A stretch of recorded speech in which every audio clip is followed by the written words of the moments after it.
दिवशीची रात्री आमच्या घरावर सशस्त्र दरोडा जो पडला तेव्हा आमच्या घरावर जो जीवे ठार आमच्या पूर्ण परिवाराला जीवे ठार मारण्याच्या हेतूने काही लोकांनी काही गावगुंडांनी जे अवैध धंदे नेहमी चालवत असं सगळ्यांनी आमच्या घरावर हल्ला केला। त्या संदर्भात आम्ही आज पत्रकार परिषद घेतलेली होती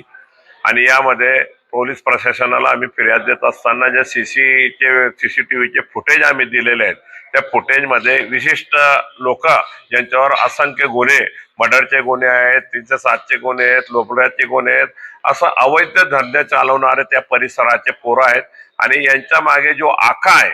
त्यांना नेहमी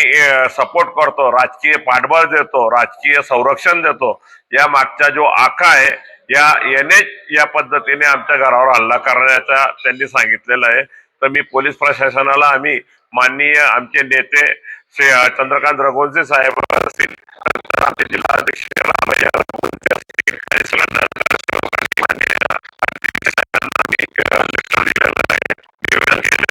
यांच्या मागच्या आका कारण एक गुन्हेगार आहेत,